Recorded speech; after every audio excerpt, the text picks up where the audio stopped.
नमस्कार। आज आपण गव्हाचं पीठ आणि गुळाचा खूप पौष्टिक केक बनवतोय।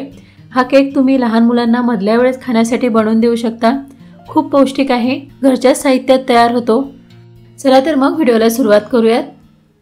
तर सगळ्यात आधी मी इथे 1 कप गव्हाचं पीठ घेतलं आहे।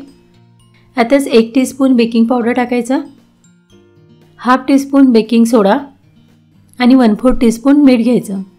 पीठ कंपल्सरी चाळून घ्यायचं, यामुळे केक छान हलका तयार होतो। आता यात अर्धा ते पाऊण कप गूळ घालायचा। मी इथे गुळाची पावडर घेतली आहे। गुळाची पावडर नसेल तर गूळ किसणीने बारीक किसून घ्यायचा। केक खूप फिक्का हवा असेल तर अर्धा कप गूळ घाला आणि थोडा गोड पाहिजे असेल तर पाऊण कप गूळ घाला। गूळ पिठामध्ये चमच्याने व्यवस्थित मिक्स करून घ्यायचा। आता हे ड्राय इंग्रेडिएंट्स बाजूला ठेवायचे आणि दुसऱ्या एका भांड्यामध्ये अर्धा कप दूध घ्यायचं, अर्धा कप दही, पाव कप तेल आणि 1 टीस्पून व्हॅनिला एसेन्स टाकायचा। व्हॅनिला एसेन्स घालणे ऑप्शनल आहे, यामुळे केकला फक्त स्मेल छान येतो। जर व्हॅनिला एसेन्स नसेल तर याऐवजी अर्धा चमचा इलायची पावडर टाका। आता हे विक्सने किंवा चमच्याने 4 ते 5 मिनिटं फेटून घ्यायचं। हे तुम्ही जितक्या चांगल्या प्रकारे फेटून घ्याल तेवढाच केक छान सॉफ्ट स्पंजी होतो, छान जाळीदार केक तयार होतो। दह्यामधल्या सगळ्या गाठी मोडून घ्यायच्या आणि अगदी स्मूथ बॅटर करायचं। तर 5 ते 6 मिनिटं मी हे चांगलं फेटून घेतलं आहे। आता केकचं बॅटर तयार करण्याआधी आपल्याला काही पूर्वतयारी करायची आहे। ती म्हणजे तुम्ही ज्या कोणत्या भांड्यामध्ये किंवा केक टिनमध्ये केक बेक करत असणार त्याला आधी ब्रशने व्यवस्थित तेल लावून घ्यायचे आणि तुम्ही ज्या कोणत्या कढईमध्ये किंवा कुकरमध्ये केक बेक करत असणार ते भांडं सुद्धा आधी गॅसवर लो फ्लेमवर प्रीहीट करायला ठेवायचं। आता आपण केकचं बॅटर तयार करून घेऊयात। तर हे जे आपण ड्राय इंग्रेडिएंट्स ठेवले होते यामध्ये मी 2 टेबलस्पून मिल्क पावडर घालते। मिल्क पावडर घालणे ऑप्शनल आहे, घरी असेल तर घाला किंवा नाही घातलं तरी पण चालेल, पण मिल्क पावडर घातल्यामुळे केक चवीला आणखी छान होतो। मिल्क पावडर यामध्ये व्यवस्थित मिक्स करून घ्यायचं आणि आता यामध्ये हे आपण फेटलेलं मिश्रण घालायचं। आता हे मिश्रण खूप फेटायचं नाही, हलक्या हातानेच असं मिक्स करून घ्यायचं। हे बघा घट्टच आहे। तर आता यात अर्धा कप गरम पाणी घालायचं। थोडं गरम पाणी घाला, आधी पाव कप घाला आणि नंतर लागेल तसं घाला। यात आपण गूळ घातला आहे त्यामुळे गरम पाण्याने हे भिजवायचं, कारण गुळाचे जर काही बारीक खडे राहिले असतील तर ते गरम पाण्यामुळे विरघळून जातात।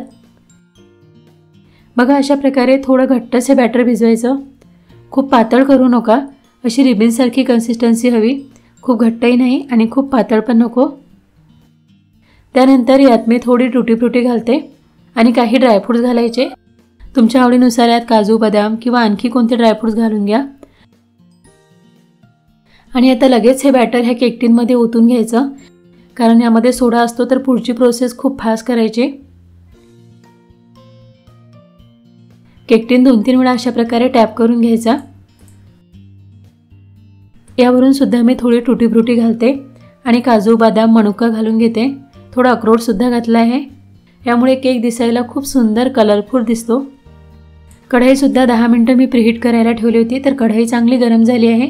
यामध्ये खाली स्टँड ठेवला आहे, यावर आता हा केक टिन ठेवायचा आणि आता झाकण ठेवून 45 ते 50 मिनिटं केक बेक करून घ्यायचा। हा केक तुम्ही कुकरमध्ये किंवा गंजामध्ये सुद्धा बेक करू शकता। कुकरमध्ये केक बेक करताना कुकरची शिट्टी काढून ठेवायची। 40 ते 45 मिनिटं झाले आहे, केकचा रंग बदलला आहे। आता आपण केक बेक झाला आहे का चेक करून पाहूया।